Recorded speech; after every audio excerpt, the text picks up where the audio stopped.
The Torah says, "Yirchat mimcha hamakom." If the place is far away from you, then you have the mitzvah. You have the ability to redeem the Ma'aseh Sheni. The Min Yerushalayim is far away from you. It means you're outside Yerushalayim. The Gemara says that the Mimcha, when it says it's far away from you, what does it mean from you? It's not only, so from you, the Gemara says, means mimulacha, from your fullness. Which means if you are carrying a load and the load is outside the Yerushalayim, so even though the load is outside Yerushalayim, but it's still not called that the Yerushalayim is far away from you, because since the you is in Yerushalayim, you're standing in Yerushalayim. The load is on your back, is outside Yerushalayim, and you have a certain extension. You, the person, includes yourself. The Gemara is darshaning. It's not only including yourself, it also includes what's attached to you, what's on you. And therefore, since what's on you is an extension of yourself, and that item is not far away from you, and you're not far away from Yerushalayim, but you are in the wall. You're in. So the load, the package on your back, it's out of Yerushalayim. So the question of the Gemara is, can I redeem that load that's outside Yerushalayim while I'm inside, right? Because the law is, when everybody's outside, you can redeem the Ma'aseh Sheni. Everybody means you and the load is outside, you redeem because they redeem the Ma'aseh Sheni. You and the load is inside, you can't redeem the Ma'aseh Sheni. Because you've entered into Jerusalem. The allowance to redeem is only when you and the load is outside Jerusalem. But what about if you're inside? The Gemara says, if the load is inside, if the fruit is inside, definitely you can't redeem it because it's already inside Yerushalayim. Even if you're outside. Then the Gemara wants to know, what about if you're inside and the load is outside? You got that, Adam? You're carrying it on your back. The Gemara says, we have a pasuk that says that the allowance, the law that tells you redeem the load is when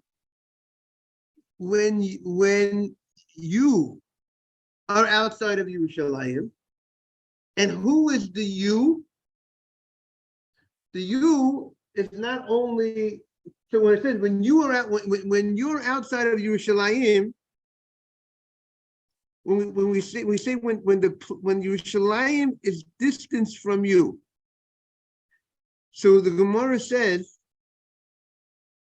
we see from here that if you're inside Yerushalayim, so that means you're not, and even though the load is outside, but since you are inside, the pasuk is telling it, therefore the extended person of you is also inside, because the load is attached to you, and therefore the Torah says only when you would be outside would the you, meaning the full you and the load.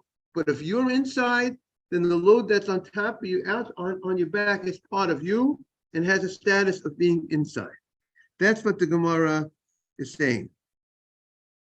The way they translate it here, if the place of Yerushalayim is distant from you,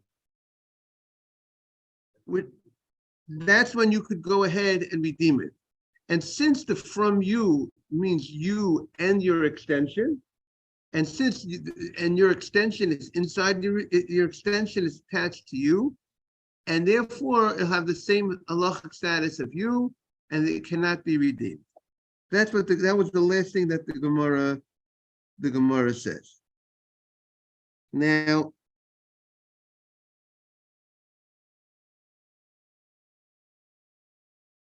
But now the Gemara continues. The Gemara Yaron. Amar Rav Asi Amar Rabbi Yochanan. Ma'aseh Sheni. Thank you very much. Baruch atah Adonai Eloheinu melech haolam she'akol nהיה b'oro. Ma'aseh Sheni. We are on 19b. On the bottom of the page, Moni Huda. 19b3 on the bottom of the page. Amar Rav Asi Amar Rabbi Yochanan. Ma'aseh Sheni me'imatai chayov lo. Ma'aseh Sheni. Now, this is an amazing point that when we've been learning all along, we were learning about Ma'aseh Sheni. Has to be, Ma'aseh Sheni, the tithe that you separate of the first and the second, and the fourth and the fifth year. Thank you, everyone, for all the setup. Anna set it up. First and second and fourth and fifth year. Right. The stick we did, the Gemara did not, the Gemara left the stick as a tekel. Good morning, Reb. Good morning. The Gemara said that if you are carrying a load, you're inside Yerushalayim. The load is outside Yerushalayim. And we said, generally, if it's on your back, that's an extension of you. And if it's an extension of you, it's considered you inside. But if you're carrying the load on a stick, it's not on your back, would we consider that also as an extension of you? And therefore, it's like you're inside, and the load is inside, and you can't redeem it? Or do we look at the load that since it's not on your back, then it's not considered part of you, part of your extension, and therefore you would be able to redeem it? So the Gemara said take it. The Gemara did not answer that question, but we'll see. We're going to get to, but before we get to the Mishnah, the Gemara is going to bring back this case. We're going to come back to this case, and we'll see more about that as we're going to get back to that case. So now the Gemara, till now, every time we talk about Ma'aseh Sheni, right? We said if you eat, there's a prohibition to eat Ma'aseh Sheni outside of Yerushalayim. You have to bring the Ma'aseh Sheni to Yerushalayim, to Jerusalem, and like we spoke about, that one of the great purposes when the Torah says is because Hashem wants you to learn to fear Hashem. And by coming to Yerushalayim with the food, you're going to go ahead and eat it there, and you're going to help you fear Hashem. If you eat the Ma'aseh Sheni outside of Jerusalem, there's Makkos, right? There's lashes, right? The Mishnah says if you eat it outside the Chomah, outside the wall, there's lashes. The Gemara is going to say now, but that's only provided that the Ma'aseh Sheni came inside the city of Jerusalem and then you took it out. If you were in Petach Tikva, you were in Tel Aviv, and you never brought the Ma'aseh Sheni to Yerushalayim, and you ate it in the privacy of your own home outside Yerushalayim, there will not be any lashes. You hear that chidush? Big chidush. The Tosfos asked the question. Look at the Tosfos. See, look at the Tosfos. Amar Rabbi Yochanan, the second Tosfos to the Bana. Amar Rabbi Yochanan. Tosfos is quoting our Gemara. That's the new Gemara that we're learning right now. When are you chayav? When do you chayav malkut? When do you chayav lashes for Ma'aseh Sheni? So the Gemara says, Mishara pnei choma, when it sees the wall. What does it mean? It sees the wall, and the Mefarshim explain when it enters the city of Yerushalayim.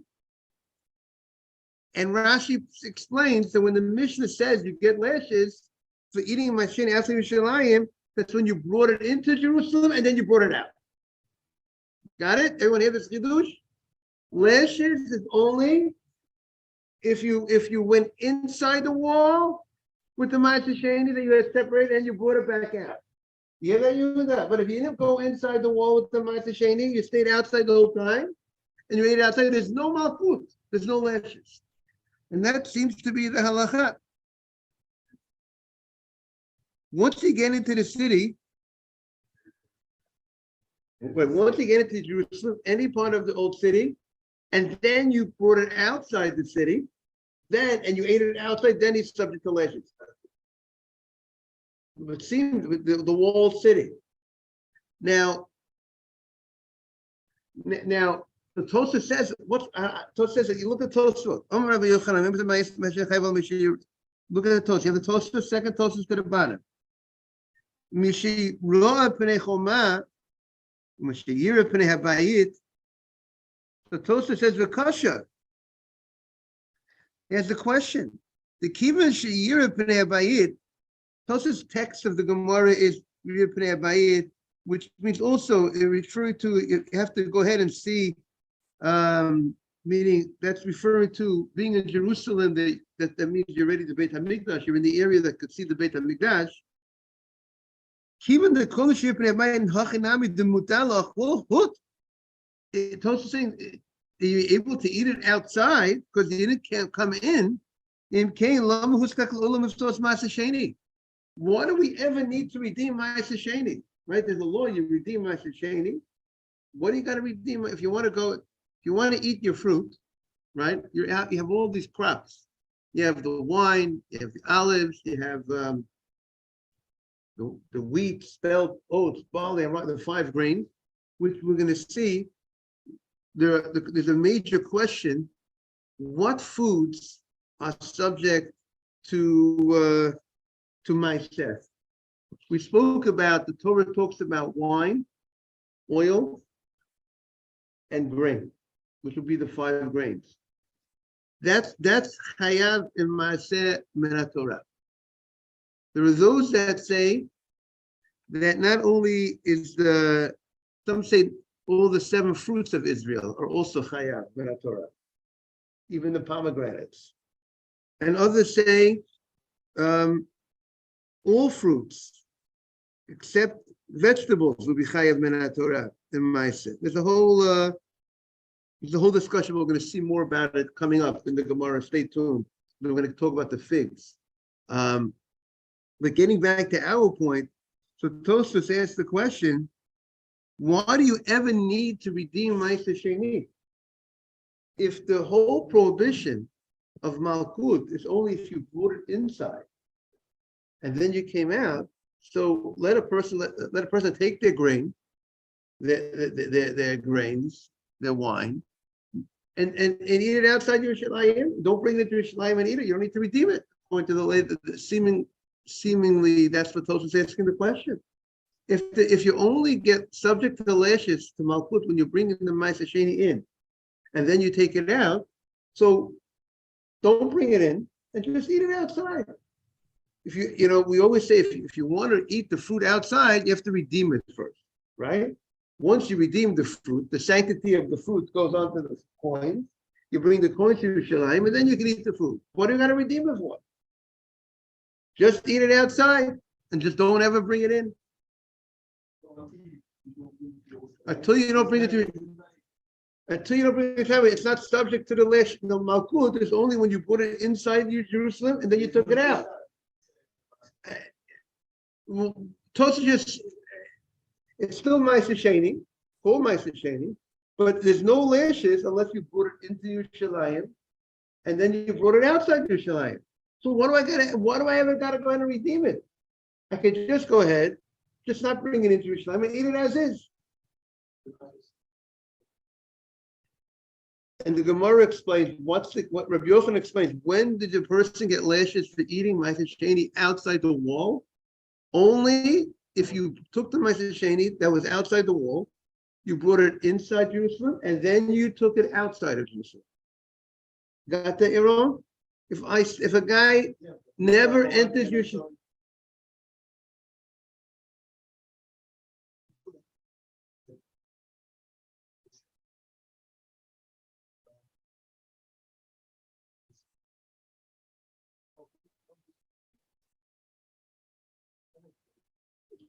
So Rashi says no. Rashi says that the case of eating Ma'aseh Sheni outside Yerushalayim that will be subject to lashes only if you brought it inside and then you brought it out.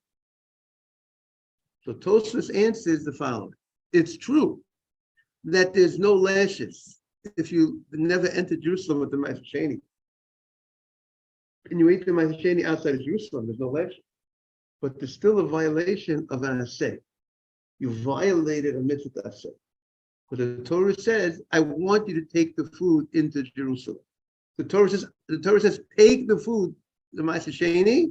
It has sanctity.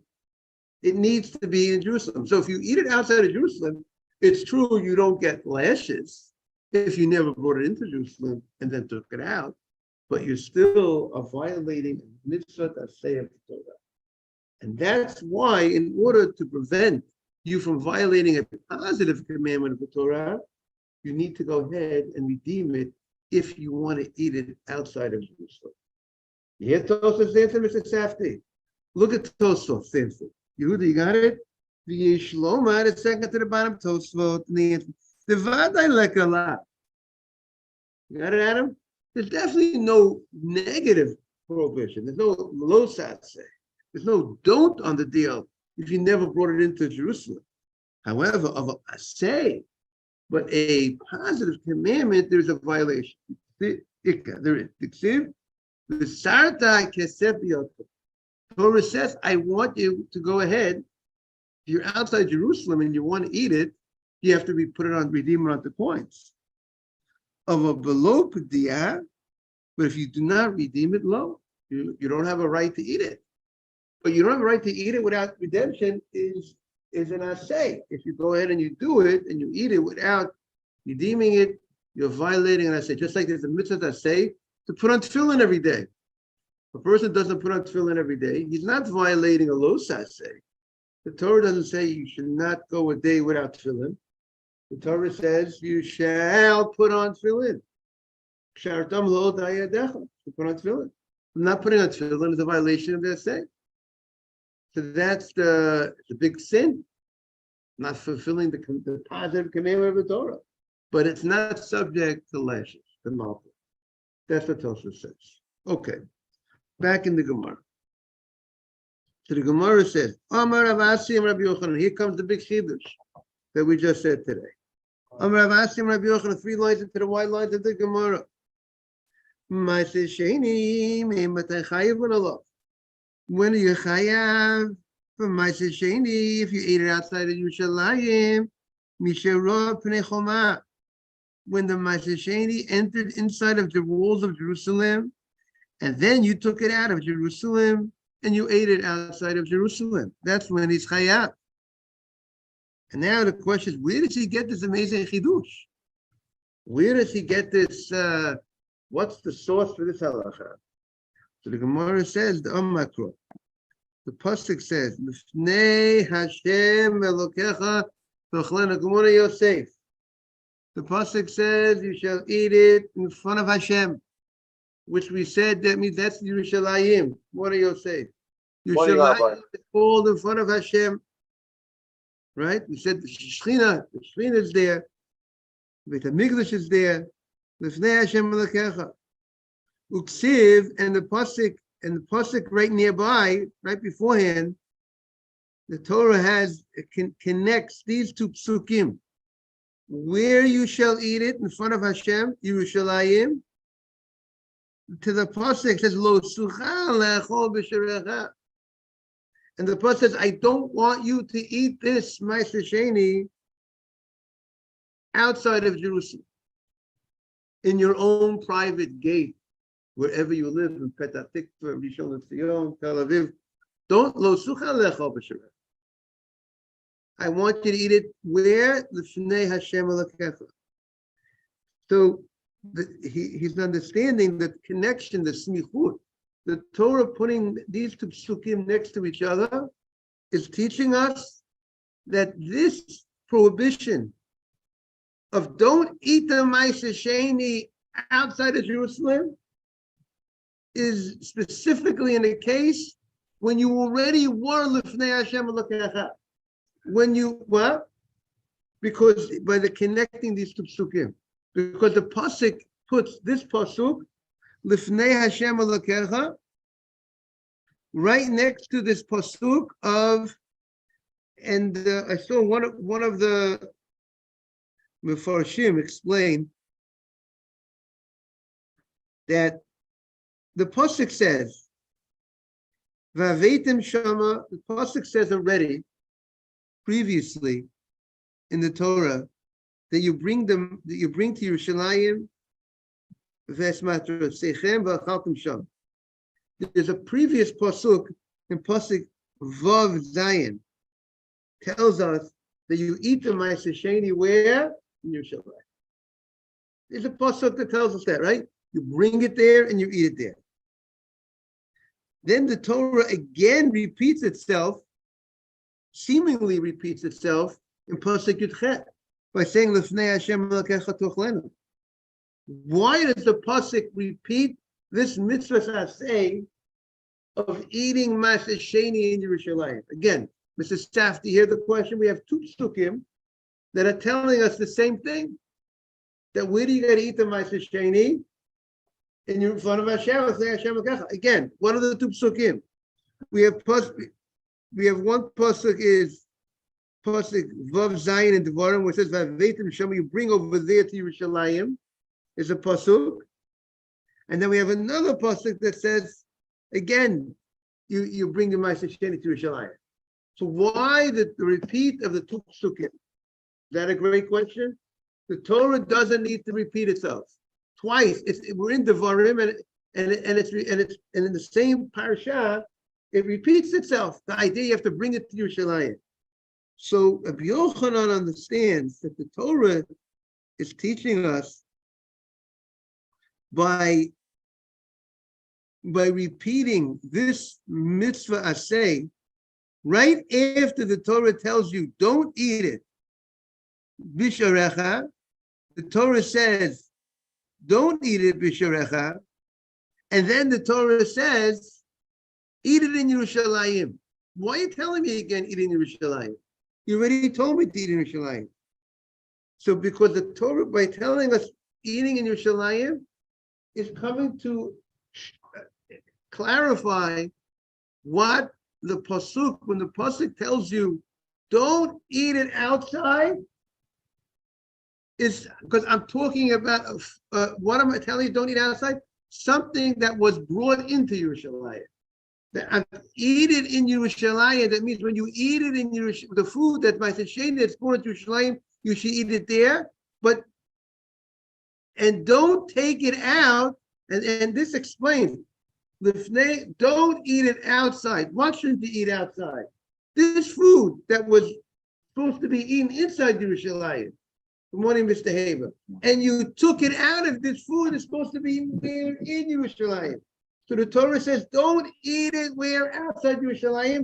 Which food? That was Lifnei Hashem Elokecha. Good morning, Nisa, welcome back. The food that was already in Yerushalayim. Do you hear what the Gemara is saying? The Gemara is saying that the repetition of saying eating in Yerushalayim, following the Torah's prohibition of don't eat it outside Yerushalayim, is connecting the dots. There's a connection between don't eat the food Ma'aser Sheni outside Yerushalayim to the midst of eating in Yerushalayim. That what type of Ma'aser Sheni are we saying don't eat it outside Yerushalayim? Is specifically Ma'aser Sheni that came into Yerushalayim. That's what the repetition is telling you. Lifnei Hashem Elokecha. The food that was in front of Hashem, the food, the Ma'aser Sheni that was inside that you took from outside in, you have to eat it inside, and don't eat that outside. And if you eat that outside, you're subject to lashes. We have a big chiddush today in the Gemara, everybody. What was the chiddush in the Gemara? Just to share with everybody that we've been learning about Ma'aser Sheni, the second type that you have to eat in Yerushalayim. Torah says you're not allowed to eat it outside Yerushalayim, and the Gemara now says that prohibition of eating outside Yerushalayim, the Ma'aser Sheni, and you're subject to lashes, is only if you was brought in Jerusalem and then taken out subsequently. If you never brought it into Jerusalem, you're supposed to eat in Jerusalem. You're violating a positive commandment, but there's no violation of a don't of the Torah if it never entered Jerusalem.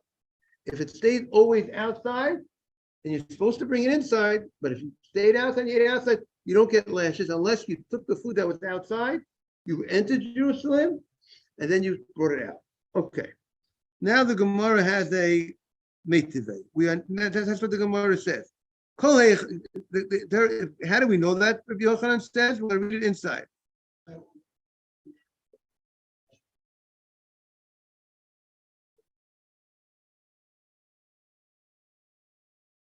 Right. We're going to read it. We're going to, if you didn't bring it inside, then it's not subject to lashes. Again, everyone got it? The Ma'aseh Sheni that gets lashes, if you ate it outside Jerusalem, is only if you had already brought it into Jerusalem and then took it out. Now where does the Gemara get it? From this connection of the Psukim. We're going to read it inside from Rabbi Yochanan. My timer. What's the reason the Gemara says?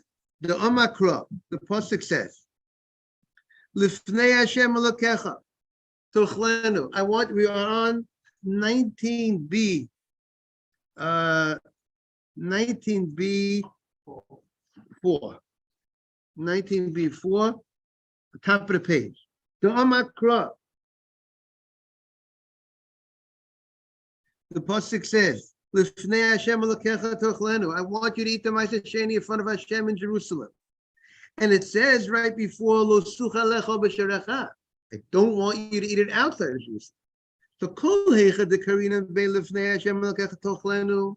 Wherever the food was lifnei Hashem Elokecha, was inside of Jerusalem, that's karina be lo sucha. That's the food I don't want you to eat out. That the Torah is saying, don't eat it outside. Don't eat it in your private gates, outside Jerusalem. But if it's not food that I was said, eat it in front of Hashem. If it was food that I never brought into Yerushalayim, that food, there's no there's no don't on such food. Such food that did not come inside Jerusalem, there's no prohibition of a losaseh to eat it outside Jerusalem. Now the Gemara says, Meitivei. So that was a great chidush of Rabbi Yochanan, big time. Yehuda, big time chidush, and the Gemara is going to try to question this chidush of Rabbi Yochanan. What? Right. So now Rabbi Yochanan, the Gemara is now going to question Rabbi Yochanan's chidush. Meitivei. I'll ask you the following question. Rabbi Yossi says, Kohen she'alta b'yado te'ena shel tevel. A Kohen has in his hand a fig of tevel. That tevel means, tevel is from the word, tevel is tet, vez, lamed. Tav, lo, it's no good. Tov, lo, it's not good. Why is it no good? Because you didn't separate the masrot. That's what tevel means. Tevel means food. You didn't yet take off your truma, your masrot, the types that you need to take off. That food is no good. It's off limits. You can't eat it. You didn't deal with it. Right? You have to deal with it. You have to separate the masrot. But until you you know what? Something that's no good. Once you separate the masrot, it becomes good. Right? At this point now, it's no good. Right? You got to become good, like a person, right? You have to become good. You have to teach yourself, train yourself, learn how to become good. The tevel, right? The food has to become good. Now, it's forbidden for it's now this food until the separation of the truma and the maasrot, the kohen is also not allowed to eat it, even though it's a kohen, and the truma would go to him, but he has to still separate. It has to be separated. You have to actually make a separation of the truma, and also the masrot that have to go to the Levi, and so on and so forth. Now we're talking about a fig, and until now, if you remember in the shurim that we've learned, Mr. Haber, I think, asked the question, what items are subject to maaser? What items you have to take off types on a Torah level? So there are a number of different opinions. Good morning, Ariel. There are a number of different opinions when the Torah says you have to take off maaser and you have to take off truma. What items are the Torah referring to? So some say Let's see if they have over here the listing. So we said before, we know the Torah itself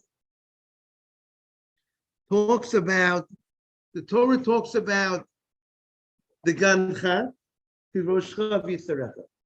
There are three things that are mentioned in the Torah itself that you have to take off Maaser. The grain, which would be wheat, the Gancha, Daga, which would be wheat, barley, oats, spelt, and rye.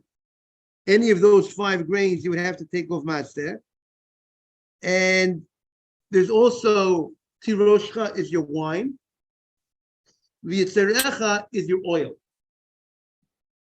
I even saw people, and some say wine, oil would mean also the grapes and the olives. Some, I think, even there are some people that say maybe even the grapes and the olives might not be biblical. Only the actual oil and the wine. Now there are other opinions that say all of the Shivat Haminim, all of the 7 species of Israel, even though the pasuk doesn't say 7 species of Israel when it has to do with this. When it comes to Bikurim, the first fruits, but there are those that say obviously they have this how they understand it. The 7 species of Israel also are subject to Maaseh and Truma min Torah, which would mean the grapes, the olives, the grapes, olives, but the pomegranates, the figs, the dates also will be added to the list. Getting ready for Tu B'Shvat. We're getting ready for Tu B'Shvat. We're getting talking about the very good. Yeah, wrong. There are those that say, there's other opinions that say that all fruits, the Rambam holds all edible fruits, but not vegetables, are biblically subject to Trumat Ma'aser. That's like that seems to be the most widest inclusive of a group of fruits, that the Rambam says all fruits, apples, oranges, would be, those Jaffa oranges that come from Israel, which you got to be very careful in America, because they don't take off Trumat Ma'aser if you buy Jaffa oranges in America. You got to be careful, stay away from it. That's why the irony is that Israeli products, there's a special mitzvah to buy to support a fellow Jew. If someone's selling, Nissan is selling some fruit, and a non-Jew is selling fruit, I have a mitzvah to buy from Nissan. And even to pay a little bit more, the question is how much more. Anything that's not significant, nothing really significant more, I should even pay a little more to buy from Nissan. Buy an apartment, I could buy from a Jew or buy from a non-Jew. It's the same apartment, same thing. Buy from the Jew. Give your brother some business. People need to be also a little bit more. I thought to buy from the non-Jew is better than you have a neighbor Jew. Then what? If you buy from the non-Jew, your neighbor is now Jewish. Because what? Because now you have because now your neighbor is Jewish, is not non-Jewish. Okay, but the point is you want to go ahead and help support your fellow. I have a very good use. You want to help support your fellow Jew by doing business. People need to have it in mind. And you have a local store, a Jewish store, and you have a non-Jewish store. You're supposed to be thinking about, can I give a Jew business? And by the way, that's the way of supporting a Jew. When you give him business, he won't become poor. You know what I'm saying? And therefore he'll be able to, if you don't support the Jew, he becomes poor. Then you have to support him by giving it to the poor. And it's much more honorable for the person to make money from business than receive a handout. The people, this is something I think we need to publicize a little more, by the way. We need to talk about this more. You can buy some diamonds from a Jew and not a Jew, buy it from the Jewish guy. Think about it. It's something that you need to, because the pasuk says, the pasuk says, if you buy or sell, the pasuk emphasizes your fellow brother. The pasuk tells you fellow brothers, emphasizing this law. And I remember Rabbi David Feinstein, speaking about it also, regarding co-ops. People in a Jewish community was talking about selling your co-op to a fellow Jew. even though you might be a little small amount different, even there might be a large difference. You have to know what the difference would be. You have an opportunity to sell your apartment or your house to another Jew, right? Or to sell it to a non-Jew. There's a concept to sell it to the Jew. Now, what did you say? It helps over there. So that's the halacha. So getting back to our Gemara. So there are those. The Rambam says that all fruits. Oh, so we're talking about the Jaffa oranges. Here's the irony: if you go into your supermarket in New York and there's products from Israel, you have an issue because they did not take off Truma Maseh. Because whatever what Israel exports, they don't take off Truma Maseh. These companies are not Jewish companies owned by religious people. So it's probably, let's say, sometimes peppers, maybe red peppers, maybe certain color peppers in my supermarket, sometimes they say product of Israel. And you need to know you can't eat it unless you take off Truma Maseh. You have to start learning how to take off Truma Maseh. Not everyone yet knows how to. Remember, in my shul on the Lower East Side, we had one, the rabbi was asked to educate the community, but to send them email to tell people how to take off Truma Maseh. But now a lot of people, so therefore you have to be very careful. Products of Israel that are here in America, unless they have a hashgacha, supervision, then maybe they would not take off the Truma Maseh, and you can't eat it. It's tevel, tavlo, it's not good. You hear that, Mr. Ava? People need to be weird. If your wife is doing the shopping, you got to tell your wife to look out. What do you say? I think the common items that I can't come across is certain peppers. Peppers from Israel. Anybody know about the peppers from Israel? It's a common product that they sell here in New York. Peppers from Israel, and also fruit, the oranges, the Jaffa oranges. The market, because I would think if you buy in a religious supermarket, the religious supermarket in Brooklyn should be aware of it and be careful.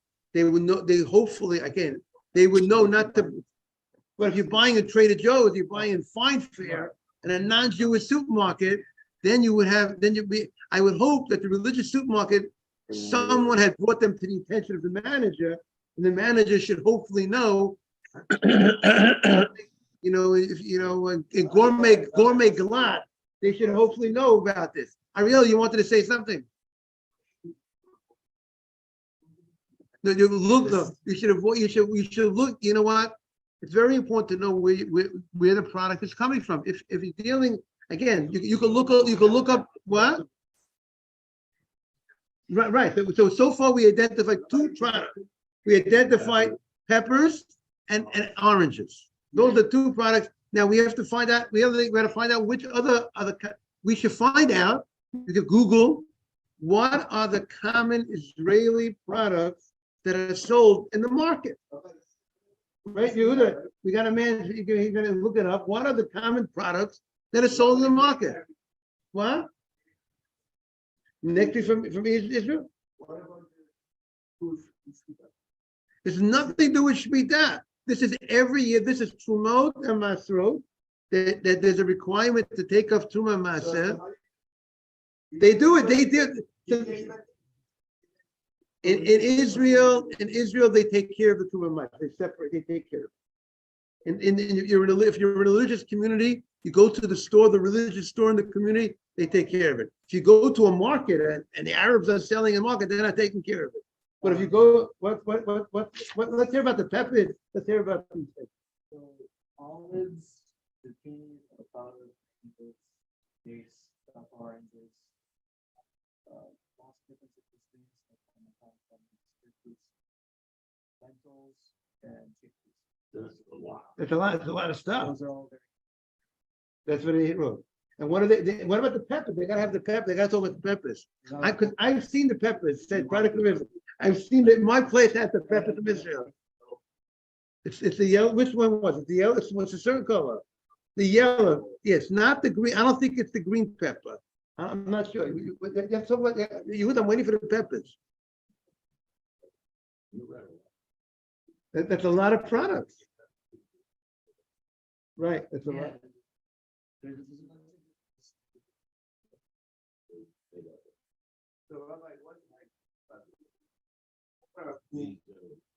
If you,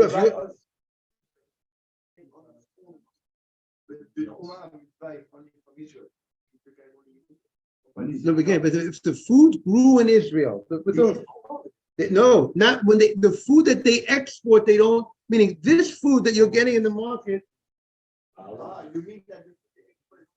they don't take Truma Meister. Because first of all, most probably these are not religious companies. They're not religious companies. What?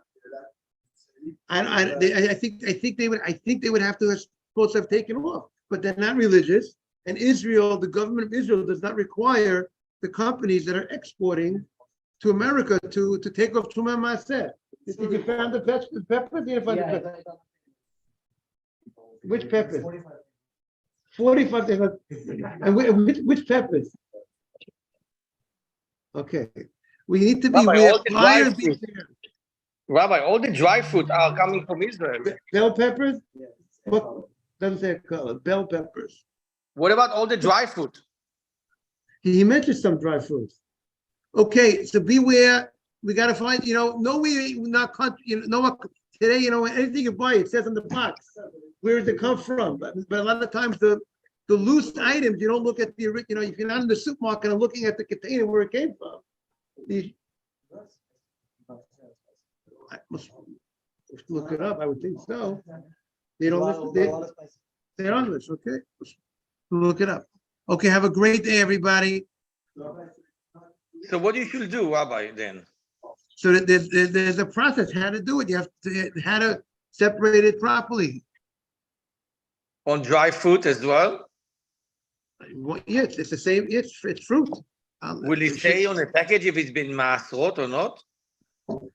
If it has a supervision on the package, then it's fine. If it says an OU or anything like that, it's fine.